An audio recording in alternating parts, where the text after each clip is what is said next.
तस्वीरें आपको मदीना कश्मीर की बता रहे हैं जहाँ पे हम लोगों ने कितने चीफ इंजीनियर साहब चीफ साहब आप ये ब्रिज है ना, ये ब्रिज कहाँ से आ रहा है, ये जो ब्रिज है ये अलग एक मिनट साइड सर, ये जो ब्रिज है ये ब्रिज हम खड़े हैं यहाँ पे।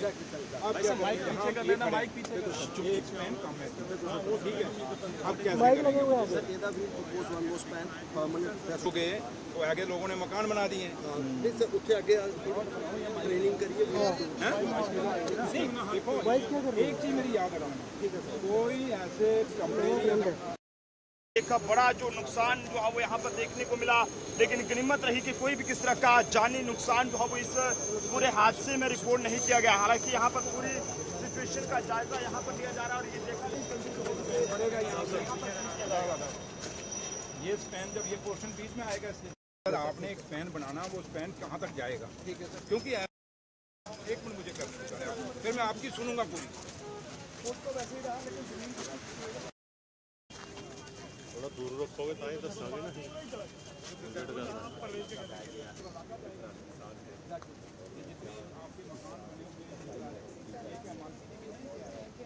कभी किसी ने उम्मीद नहीं कही, जैसे पुराने लोग कह रहे हैं, आप लोग भी कह रहे हैं, कोई कहता है 99 साल बाद इतना पानी आया, कोई कहता है कि 100 साल बाद पानी आया है। और जब ये पानी आया है और इस तवी के अंदर आया है और इसमें काफ़ी सारी एक चीज़ें हमें मालूम है, सबको मालूम, हमने खुद इंक्रोचमेंट की है, कुछ लोगों ने इंक्रोचमेंट की, कुछ स्मार्ट सिटी वालों ने इंक्रोचमेंट की, और उसी इंक्रोचमेंट के कारण तवी बिल्कुल जो तवी का अपना एक बहाव था, तवी का अपना जो एक इसका सिस्टम था, तब की जो चौड़ाई थी, उस चौड़ाई को हमने छेड़छाड़ की, चाहे वो पीछे वाला ब्रिज हो, चाहे अब्दुल्ला ब्रिज हो, चाहे वो तवी ब्रिज हो, चाहे फोर्थ ब्रिज हो। और आज फोर्थ ब्रिज में ये आज तीसरी बार ये नुकसान हुआ है। और तब भी लोगों ने कहा, और कल सीएम साहब, ऑनरेबल सीएम साहब ने भी कल मीटिंग में कहा कि उन्होंने 2 फोटोग्राफ्स भी चढ़ाए। एक बार पहले भी जब ये हुआ था वो खुद यहाँ पे आए थे और कल फिर उसी जगह आके खड़े हुए, और ये लोगों ने उसमें भी कहा था कि इसका जो डिज़ाइन है वो गलत है। और उस समय के जो इंजीनियर थे, काश अब वो नौकरी पे होते तो मैं आपको फिर उनके खिलाफ कोई करके दिखाता, लेकिन अब वो नौकरी पे नहीं है। और जब एक मुलाजम रिटायर हो जाए फिर उस पर एक्शन नहीं कर सकते। अब जो जितने भी ऑफिसर्स हैं वो नए हैं इस साइट पे, तो उन पर हम क्या कर सकते हैं। लेकिन इतना ज़रूर मैं कहूँगा आप सबको कि इसकी मैं इंक्वायरी कराऊँगा, क्योंकि मैं इंचार्ज पीडब्ल्यूडी मिनिस्टर हूँ और मेरा डिपार्टमेंट है। मैं नहीं चाहूँगा कि कोई ऐसी कोताही हो जिससे मेरे लोगों को सफ़र करना पड़ा। आज पूरा जम्मू शहर, पूरे जम्मू प्रोविंस, जहाँ जहाँ गांव कूचे गलियों में चले जाएं, हर जगह लोग लाचार हैं। सड़कों पे मुझे लोग अभी कह रहे थे सुबह कि सर लोग सड़कों पे नहीं हैं। मैंने कहा बेचारे लगे होंगे अपने घरों से मलबा निकाल रहे होंगे और इसलिए लोग अपने उस चीज़ में बिजी हैं। बहुत बड़ा नुकसान है, जिस नुकसान की भरपाई बहुत मुश्किल है। और कल आज यहाँ पे दिल्ली की गवर्नमेंट को, ऑनरेबल प्राइम मिनिस्टर साहब को और ऑनरेबल होम मिनिस्टर साहब को बहुत बड़ा रोल अदा करना पड़ेगा। आप सब जानते हैं कि जम्मू कश्मीर के रिसोर्सेज बहुत कम हैं, और जब से ये यूटी बनी है उधर से दिल्ली से हमें फंडिंग भी कम है, क्योंकि हम यूटी के अंदर हैं, हम स्टेट के अंदर नहीं हैं। लेकिन नुकसान बहुत ज़्यादा है। मैंने सुबह अभी अपने डिपार्टमेंट, पीडब्ल्यूडी डिपार्टमेंट की मीटिंग ले रहा था, और बहुत बड़ा नुकसान पीडब्ल्यूडी डिपार्टमेंट को हुआ है। हमारी पीएमजीएस की सड़कें भी कोई 3000-3100 सड़कें जो अप्रॉक्सीमेटली अभी तक हमें जो बातें आई हैं, ऊपर नीचे भी हो सकता है, वो नुकसान हुई हैं। हमारी पीडब्ल्यूडी की सड़कें कोई 2000 से 2100 सड़कें तक हमारी जो है बिल्कुल नुकसान हुई हैं, कोई पार्शल हैं, कोई फुली डैमेज हैं।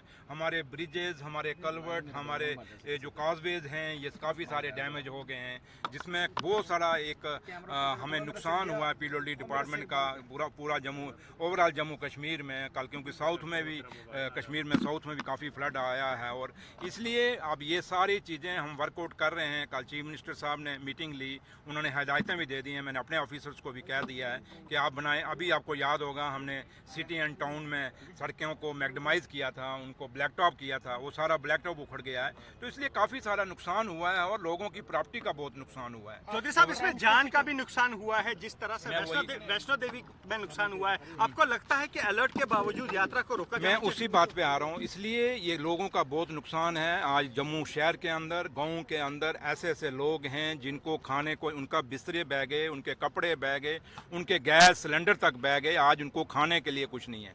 कई लोग ऐसे थे जिनके घरों में बेटियों की, बेटों की शादियाँ थी, उनके जो सामान लाया था चाहे सोने का, वो बह गया। इसलिए बड़ी दर्द भरी कहानी है। अब उमर साहब कई जगहों पे गए हैं, सारी जगहों पे तो जा नहीं सकते थे, लोगों को है कि सारी जगह आएँ, लेकिन इतना जरूर कहूँगा कि उमर अब्दुल्ला सरकार की पूरी कोशिश है कि हम इस हालात से, क्योंकि ये 2013-14 में एक सैलाब कश्मीर में आया था, उसके बाद जम्मू के अंदर ये बहुत बड़ा सैलाब है। यहाँ बहुत बड़े पैकेज की हमें जम्मू कश्मीर को ज़रूरत है और उम्मीद करेंगे कि ऑनरेबल प्राइम मिनिस्टर साहब, ऑनरेबल होम मिनिस्टर साहब हमें जम्मू कश्मीर का जो नुकसान हुआ है इसको पूरा करने के लिए पूरा मुआवजा देंगे। और जहाँ तक इस पुल का ताल्लुक है, जहाँ और दूसरा मैंने एक बात और भी कही है, जैसे नेशनल हाईवे के ब्रिजेस और पुल टूटे हैं, मैंने अपने सेक्रेटरी को बुला के कह दिया, मैंने कल ऑनरेबल सीएम साहब को भी कहा है, एक पूरा जम्मू कश्मीर में जो एक तामीर और तरक्की के नाम पे एक जो सब स्टैंडर्ड मटेरियल लगाया जा रहा है इन सड़कों पे, नेशनल हाईवे के ऊपर, इसको हम चेक करेंगे। इसके ऊपर स्ट्रक्चरल ऑर्डर की हम यहाँ एक ऑर्डर निकालेंगे ताकि जितने भी ये फ्लाईओवर्स हैं, जितने भी आपके ये ब्रिजेज हैं, इनकी पूरा स्ट्रक्चरल का जो एक ऑडिट करें जिससे हमारे लोगों को सेफ्टी मिल सके। अब दूसरी बात, जहाँ तक आपने माता वैष्णो देवी का आज कुंवारी में जो हादसा हुआ, मेरी माँ के चरणों में बहुत बड़ा हादसा है। आज 35 लोग हमारे जो हैं वो मारे गए, वो जाने गई। हमें समझ नहीं लगती क्योंकि श्राइन बोर्ड जो है वो सरकार के अंडर नहीं है, जम्मू कश्मीर सरकार के अंडर नहीं, वो एलजी साहब के अंडर है। और मुझे दुख इस बात का है कि एलजी मनोज सिन्हा साहब, जम्मू पूरा पानी के बीच में डूबा हुआ था और वो बिहार और यूपी में जलसे कर रहे थे, वहाँ प्रोग्राम अटेंड कर रहे थे। जब ये आपका पहलगाम हुआ, बाइसरण हुआ, उसमें भी वो दिल्ली में थे।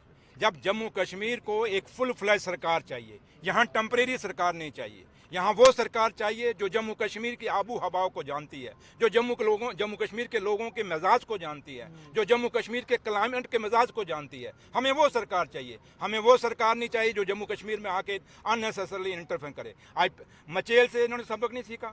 पहली बात, जब मचेल का आपको हाई अलर्ट था, आपने यात्रा क्यों नहीं बंद की? उस कैंप से लोगों को क्यों नहीं हटाया गया?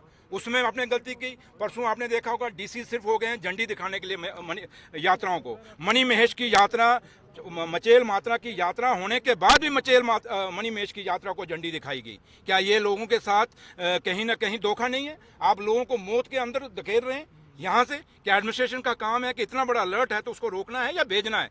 वही हुआ माता वैष्णो देवी। माता वैष्णो देवी, आपको याद होएगा, कभी भी माता वैष्णो देवी में ये ना तो भगदड़ मची थी, ना इतने बड़े हादसे हुए। ये फर्स्ट टाइम हो रहा है। आपको याद होगा पहले एक भगदड़ मची थी ऊपर दरबार में।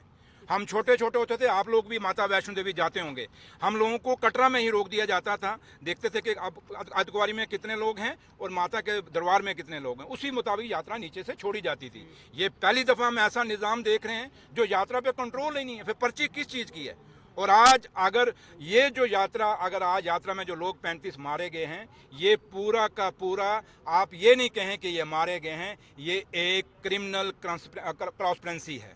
और इस ट्रांसपेरेंसी के अंदर अगर ये देखा जाए तो इसमें हमें कहीं ना कहीं मर्डर का जो होता है, दफ़ा होता है, वो दफ़ा उन ऑफिसरों पे लगना चाहिए, उन लोगों पे लगना चाहिए। क्यों कि ये जो इस श्राइन बोर्ड का चेयरमैन मनोज सिन्हा साहब हैं, एलजी साहब हैं, और यहाँ का जो सीईओ है, ये उसका फर्ज बनता था ये यात्रा को रोका जाए, लेकिन ये यात्रा रोकी नहीं गई। सिर्फ आप माता के नाम पे, पैसा कमाने के नाम पे लोगों की बलि दे रहे हैं, और ये 35 लोगों की बलि लगी है। इसलिए ये खाली हम कहें कि यहाँ अफसोस कर देंगे उससे बात हटेगी नहीं। सख्ती से एलजी साहब को हम कहना चाहेंगे कि एलजी साहब, आपने खुद कहा, आप हर जगह खुद कहते हैं ये पुलिस मेरे हाथ में है, ये कैडर आईपीएस आईएएस का मेरे हाथ में है, तो ये यात्रा भी तो आपके हाथ में थी। और आप जम्मू कश्मीर की सरकार को चलने नहीं दे रहे। हर छोटी छोटी बात पे आप इंटरफेयर कर रहे हैं। अगर आप उस डिबेट पे आना चाहते हैं, आ जाइए, डिबेट पे आ जाइए, आमने सामने बताते हैं कि आप कौन कौन सी फाइल को रोकते हैं, कौन कौन से कामों को आप रोकते हैं।